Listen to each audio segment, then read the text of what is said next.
Hello and welcome everyone to our journey through the Okanagan Valley of Earth, Land, and Fire. The Okanagan Valley has been primarily based off of glacial movements forming the rocks that surround us. If we take a look at the following map, it is a legend of the rock type, and as you can see, it primarily consists of metamorphic, plutonic, and volcanic rock. The following presentation you are about to view consists of videos taken by Cam and myself on our adventures, as well as content from the internet. Now let's begin. Volcanism is present in the Okanagan due to crustal relaxation and thinning, resulted in the development of a number of local volcanic features including Giant's Head, Munson Mountain, which is the park we approach in the video, Mount Boucherie, and Knox Mountain.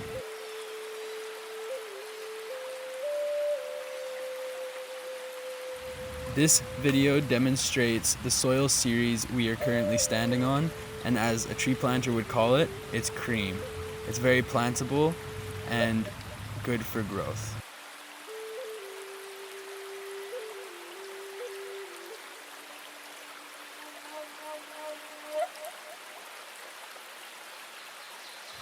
The video clips you view are the volcanic ruins of Munson Mountain Park.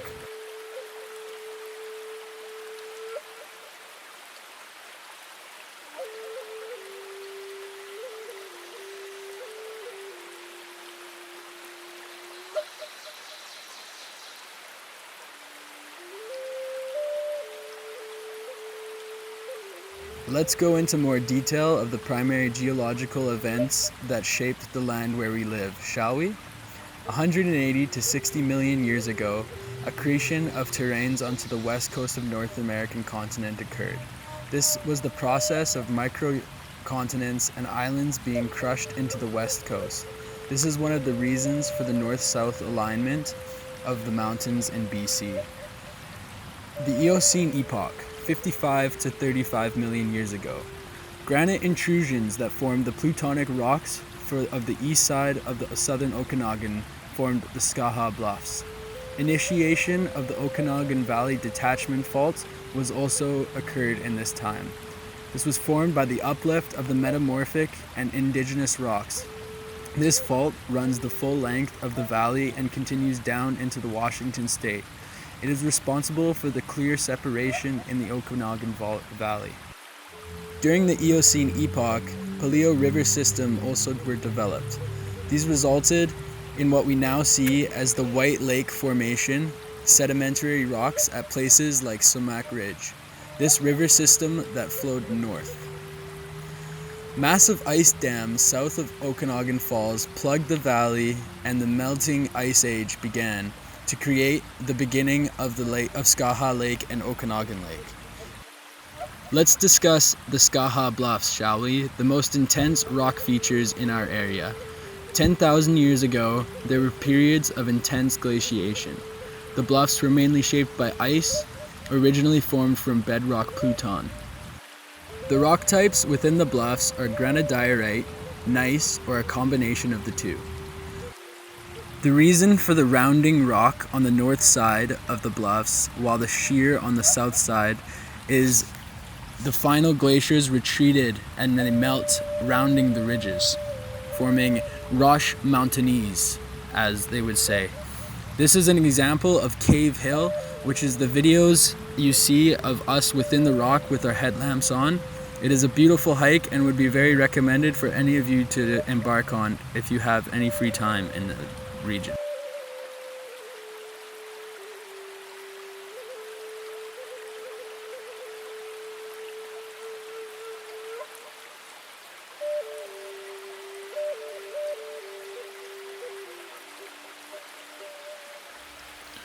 The Syilx people of the Okanagan Nation are a transboundary tribe separated at the 49th parallel by the border between Canada and the United States. Our nation is comprised of 7 member communities in the southern interior of British Columbia, which are the Okanagan Indian Band, Osoyoos Indian Band, Penticton Indian Band, Upper Nicola Band, Upper and Lower Similkameen Indian Bands, and West Bank First Nation. And in northern Washington state, the Colville Confederated Tribes Our members share the same land in Silkjin language, culture, and customs. We are a distinct and sovereign nation. Before European colonization, the Silk moved freely between the south, north, west, and eastern parts of their territory. The Silk people had a very well organized system. They were organized by how the land was used for survival on the Silk cultural traditions.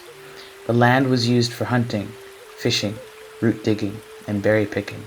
The traditional food gathering areas were shared by all the Silk. Some territories were also shared with other friendly tribes. The Silk organized themselves in order to protect and practice our rights.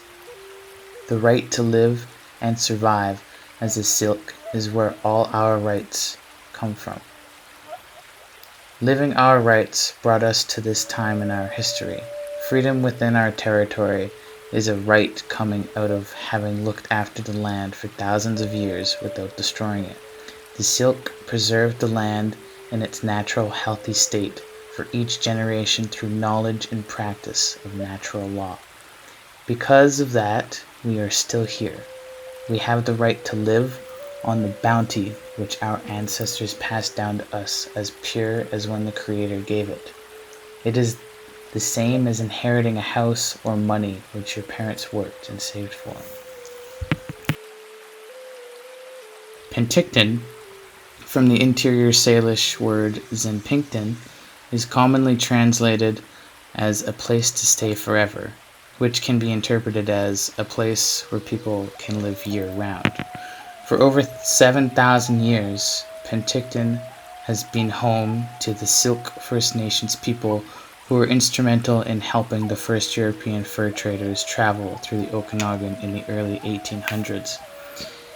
An Irish immigrant by the name of Thomas Ellis became the first European to settle in Zinpinkton in 1865, becoming one of the province's most successful cattle ranchers. Ellis acquired territory that stretched from Naramata all the way to the south of the American border. When he retired in 1892, Ellis sold off a large portion of his property to developers who laid out a small town site at the foot of Okanagan Lake. Penticton had been born. Development in the early years was slow, and things only began to really pick up around 1905, when the South Okanagan Land Company subdivided another large section of the Ellis holdings. The original town site, which lay mostly to the east of Penticton Creek, was linked up to the new one by Smith Street, later renamed Front Street, which was the heart of the small town in its earliest days. By 1908, with a population of 600, Penticton became a district municipality. The railway line in Penticton was completed in 1915, and that played a part in incorporating the city in 1948.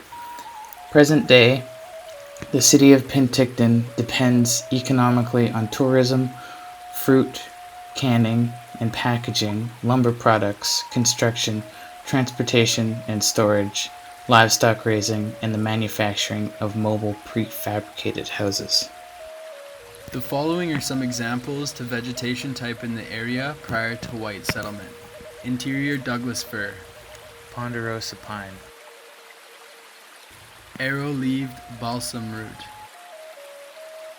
sagebrush buttercup, Saskatoon berries, showy aster, shrubby stemon,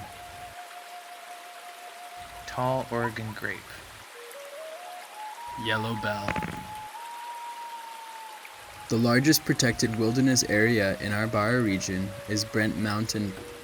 Within the Brent Mountain Park, there are extensive system of wetlands along stream channels as well as croom holes, which are very old, low-growing shrub varieties of subalpine fir and spruce, subalpine parkland, and subalpine and alpine meadows. A former BC Forest Service fire lookout sits atop the Brent Mountain, adding to the recreational appeal of the area, which provides a variety of regional outdoors recreational opportunities, including hiking, horse use, and snowmobiling. Other protected areas are the Skaha Bluffs Provincial Park, Okanagan Falls Park, and Skaha Lake Park. Through research, we have found that the three most critical environmental issues in our area is improper waste management. As you can see, the Campbell Mountain landfill has been overflowing for some time.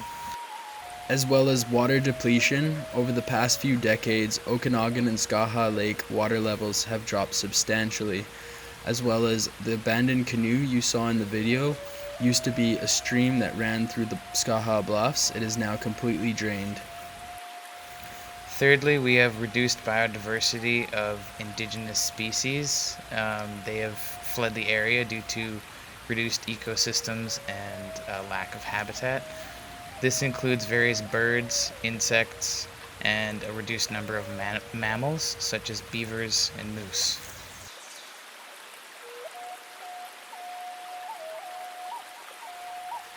Here is some documentation of controlled burns in the Penticton area.